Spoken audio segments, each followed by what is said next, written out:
जब भी कभी सैलरी की बात होती है तो यही कहा जाता है कि आदमियों से उनकी सैलरी और औरतों से उनकी उम्र कभी नहीं पूछी जाती। और जब बात होती है सैलरी में सेविंग कैसे की जाए तो ये एक बड़ा मुद्दा बन जाता है।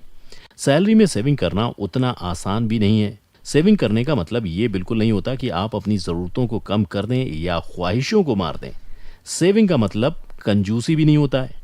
अब ज़रूरतों को लेकर कंजूसी नहीं कर सकते। हमारी ज़रूरतें जैसे grocery, electric bill, milk, gas, water bill, vegetables, fruit, school fee, इन सब चीज़ों में हम कंजूसी नहीं कर सकते। ये हमारी आम ज़रूरतें हैं, एक नॉर्मल लाइफ की नीड है ये सारी चीज़ें। जैसे जैसे महंगाई बढ़ती जा रही है हमारी सेविंग्स कम होती जा रही हैं। आज एक आम आदमी का सेविंग करके चलना बहुत टफ है। इसको इजी बनाने के लिए हमें मंथली बजट बनाना चाहिए। वैसे तो कहा जाता है कि हमारी बेसिक ज़रूरत है रोटी, कपड़ा और मकान, लेकिन हम कपड़े को मंथली बजट में नहीं ऐड कर सकते। हमारी मंथली बजट में बस रोटी और मकान ही है। अगर हम बजट बनाकर चलेंगे तो हम एक सिंपल लाइफ आसानी से जी सकते हैं। हमें नहीं पता होता है कि कब कैसी कंडीशंस आ जाएं। सेविंग हम हमेशा अपने टफ कंडीशन के लिए करते हैं। अगर एग्जाम्पल दें कोरोना वायरस का, तो उस वक्त 50% लोगों ने अपनी नौकरी गंवा दी थी। इनकम का कोई जरिया नहीं था। लोगों ने अपनी सेविंग से ही अपनी लाइफ चलाई थी। इसीलिए सेविंग करना बहुत ज्यादा जरूरी है।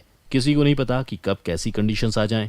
हर इंसान की सैलरी अलग अलग होती है। कोई अपनी सैलरी में अपनी ज़रूरतें भी नहीं पूरी कर पाता, कोई अपनी सैलरी से अपनी ज़रूरत और अपनी इच्छाएं दोनों पूरी कर लेता है। लेकिन बचत हर कोई करना चाहता है। हर कोई चाहता है कि एक आसान तरीका, एक आसान आइडिया या कोई ऐसा आसान टिप हो जिससे वो आसानी से सेविंग कर सके। सक्सेस और हैप्पीनेस के इस वीडियो में हम उन्हीं आसान तरीकों के बारे में बात करेंगे जिनकी हेल्प से आप अपनी सैलरी से सेविंग कर सकें। हम सभी अपनी सैलरी में सेव करने में बहुत स्ट्रगल करते हैं। आप इस स्ट्रगल से बच सकते हैं, इसलिए सक्सेस और हैप्पीनेस की इस वीडियो को आखिर तक जरूर देखें। रुको, सोचो और खुद से पूछो। अपने मंथली इनकम के अकॉर्डिंग हम में से हर कोई अपना एक बजट बनाता है और उसी बजट के हिसाब से हम अपनी शॉपिंग करते हैं। अब इसकी वजह से कई बार ऐसा भी होता है कि हम बहुत ही फालतू चीजें खरीद लेते हैं, कई बार किसी से उधार लेकर और कभी आउट ऑफ बजट जाकर। अब इसका इम्पैक्ट ये होता है कि वो चीज़ खरीदने की वजह से आपका मंथली बजट डिस्टर्ब हो जाता है और जिसकी वजह से आप उस मंथ की सेविंग भी सही से नहीं कर पाते हो। इसीलिए मंथली बजट बनाते वक्त जब आप सामान की लिस्ट बनाते हो या कोई भी पसंदीदा चीज़ खरीदना चाहते हो तो सामान खरीदने से पहले आप 3 सेकेंड रुको, सोचो और खुद से पूछो, क्या ये सामान हमारे लिए ज़रूरी है? अगर इसका जवाब आपके मन में हाँ आता है तो आप अपने आप से एक और सवाल पूछो, क्या आप ये सामान अपने बजट को डिस्टर्ब किए बिना ले सकते हो? वरना उस चीज़ को इग्नोर कर दो, जिससे आपका बजट भी डिस्टर्ब नहीं होता और आप एक अच्छी सेविंग कर सकते हो। हर खर्च का कोई मकसद रखें।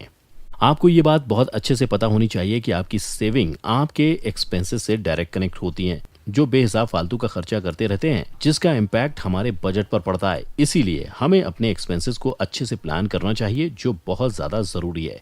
जैसे कि आपके school fee, electric bill, water bill, grocery, gas, milk, vegetables, fruit, monthly rent, EMI, insurance वगैरह। जब आप अपनी ज़रूरतों को एकदम क्लियर कर लेते हो तो आप फालतू खर्चा करने से अपने आप को आसानी से रोक सकते हो। आपका कमाया हुआ पैसा गलत जगह पर वेस्ट नहीं होता है और आप अपनी मंथली सेविंग इजीली कर सकते हो।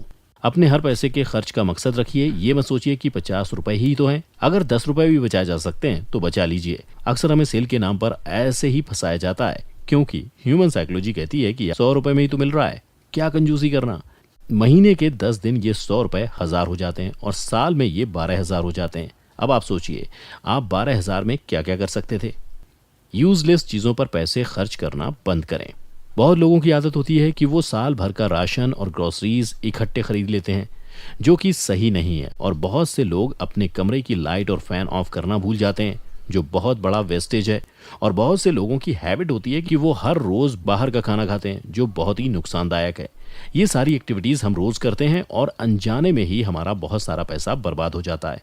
एग्जाम्पल, जब आप साल भर की ग्रोसरी इकट्ठे खरीद लेते हो तो ऐसे बहुत सारे सामान होते हैं जो बहुत जल्द खराब हो जाते हैं, जिसकी वजह से आपका बहुत सारा पैसा बर्बाद हो जाता है। जब आप अपने कमरे की लाइट और फैन ऑफ करना भूल जाते हैं तो आपका इलेक्ट्रिसिटी का बिल बढ़ने लगता है और इससे भी वेस्टेज होती है। और जब आप डेली बाहर का जंक फूड खाते हो तो चांसेस ज़्यादा हैं कि आप बीमार पड़ जाओगे। फिर मेडिकल एक्सपेंसेस की वजह से आपका पैसा खर्च होने लगता है। आपको कोई कंजूस बनने को नहीं बोल रहा है, बस आपको फालतू खर्च करने से रोका जा रहा है, जिससे आप अपना बहुत सारा पैसा सेव कर सकते हो। पहले बचत फिर खर्च।